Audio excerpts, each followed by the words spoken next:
Hi everyone, welcome to my channel. My name is Jessie Jagpal, if you are new. So for today, I haven't been on in a while. I haven't gone live in some time. I know it's been a couple of days. It's just been really busy after coming back from some time off. So I go to school and then I also work full time. So it was getting a little difficult. So I had to take some time off just to kind of catch up with my schoolwork. So yes, so like I had mentioned in my previous video, I did get a whole pack of balloons in. I have a whole pack, and I know I had mentioned a couple of times that I was going to do the balloon challenge and to expect a balloon challenge, and I'll even prove it to you guys. I'm in the process of blowing up all the balloons. Disregard like the mess, but look, I don't have enough balloons at the moment, but I am doing my best. It's very hard to do. I want to get at least anywhere from 20 to 50 balloons filled up before I actually do the challenge, because it wouldn't make sense if I do it with like 10 balloons and then like go slow, I guess. Like, I mean, it defeats the purpose of a challenge, right? So I'm working on it. Like like in between clients, like I'm blowing up balloons, tying them. I want them to be the right size. I want to make sure like the proportions of each balloon is the same. I do get technical to that detail. So yeah. So I figured while I'm still prepping, I do want to make it an actual challenge. I don't want to disappoint anyone and make it legit. So once I'm done, I don't know if it'll happen this weekend, but it is coming. I promise it will come. I am in the process of prepping for it, like I showed you. Okay. So I did also get like my packet.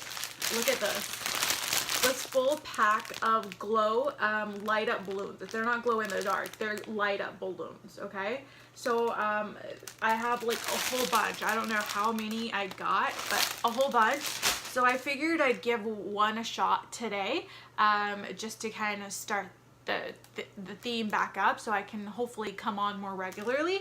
So let's just go with the light up one for today. Yellow. Okay, cool. And I don't want to take too long. It's already been 2 minutes in. Okay, so let's see. It starts glowing when you pull the strip out. Very cool stuff. And it changes. Don't die on me. Seems like... There we go. Okay. Because like a lot of these, because they just kind of go off. Like they won't stay lit.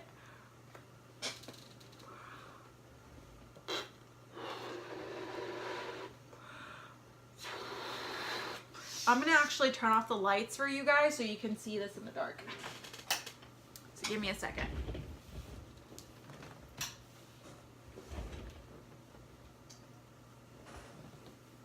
Alright, so it is dark and I'm going to blow up the rest of this balloon.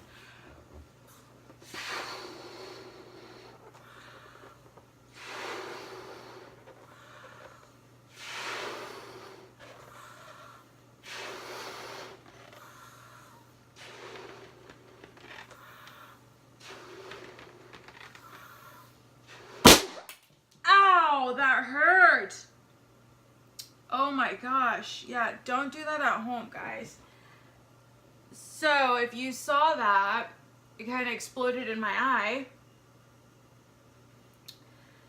but I ended up blowing it to the point where it just popped, and like it like hurt my eye so bad.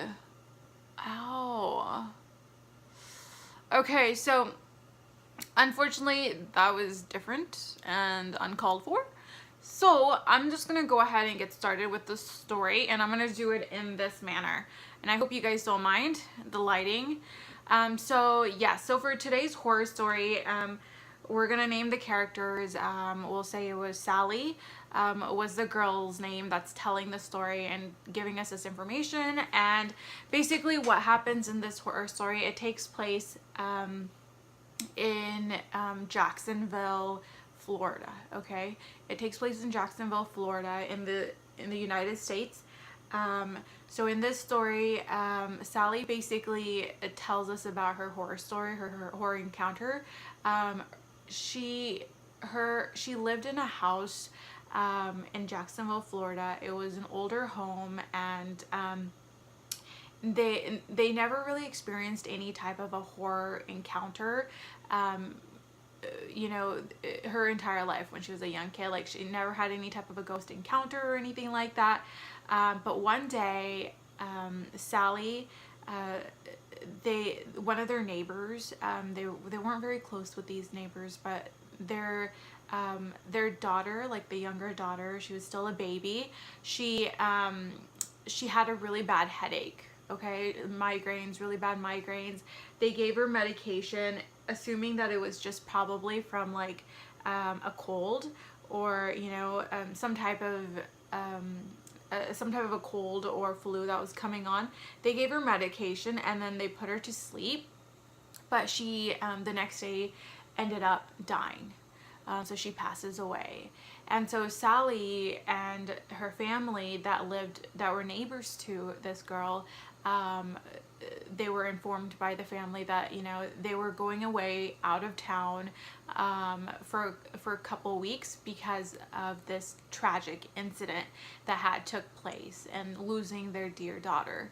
And so they had left, and they had asked Sally's family, which was her mom and dad and her uncle, and of course Sally and her brother, to look after the dogs. They had pets in the home, so if they could feed the animals, the dogs, while they were away. Being, you know, the courteous neighbors that they were, they agreed. They said, yes, we'd be happy to feed your dogs. So these neighbors, Sally's neighbors, left for a couple weeks. They were left in charge of the house. And over the course of the next couple of weeks, they went in to go feed the dog. During one particular incident, Sally's mom knew that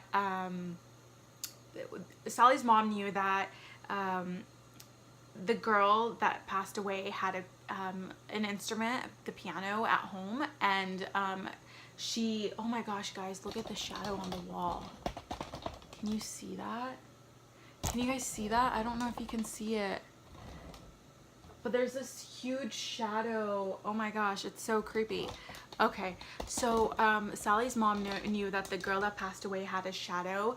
Yeah, this is making me go like blind, in her house, and so she wanted to go check that out. You know, she wanted to play the piano because she had a passion for it. So she tagged along. Sally's mom tagged along when they were gonna go feed the dog.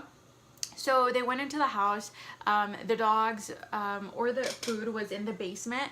So oh my god, like things are moving and this is making me dizzy. So the food was, and the animals were in the basement. So the uncle and Sally's dad went into the basement to go feed the dogs, while Sally's mom decided to stay back and play the piano. Just, you know, kind of use her skills or what she had learned as a child, just to kind of play around with it, because she knew that they had that. So she sat on the piano and she started playing, and then all of a sudden she noticed something grabbing her leg, and then, you know, she just figured it was one of the cats or dogs that had come out of the basement. So she kind of just shrugged it off, and she was like, okay, you know, whatever. And then a little while later, it grabbed at her legs again, like physical. It was like a physical grab of her leg. And guys, I'm getting freaked out. Like, I don't like this environment, but it was like a physical grab, and like she panicked at this point because it was like something had actually legitimately grabbed her leg. She ran to the basement door and she called for her brother. Sally's mom called for her brother and her husband. They came out of the basement, and so she basically explained the whole scenario to them again, and saying that, hey, listen, I just encountered something was grabbing and like onto my leg while I was playing the piano. I don't know what's going on, like, or what it was. I thought it was like one of the pets, but it wasn't. The uncle kind of knew the neighbors better than the parents, and so he got this really pale look on his face, and he looked at Sally's mom and said, when the girl that passed away, her father used to play the piano, she would get underneath underneath him, and then mess around with the dad by, you know, holding onto his legs, or, you know, just playing around and being really aggressive in that way. And so it kind of threw the family off, and they left, and they're like, no, this isn't happening. And it was kind of creepy.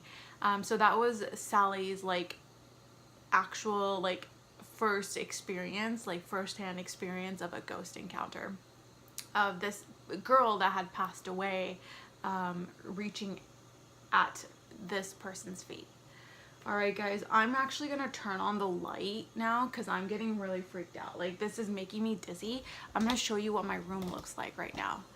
Like, I don't know if you can see like the mirrors or anything, like the actual effects going on in my room, but there is so much going on to the point where it's making me really dizzy.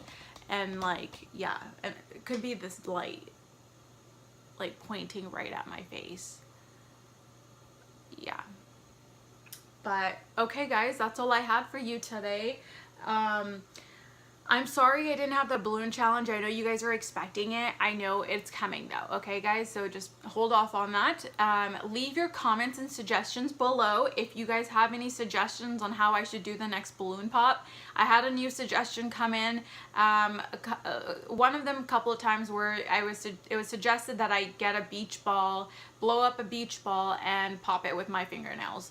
I'll look into that. I mean, it seems like I could do it. Unless it's like it has a lot of force in it, like the balloon did today. I blew it up to the point where it just popped on me, and like I felt like my eyeballs were about to pop out. So I don't know if I can go to that extent, but I can maybe like use like, I don't know, something to stab it with, but we'll see. I'll let you know. But leave your suggestions below. Love you. Bye.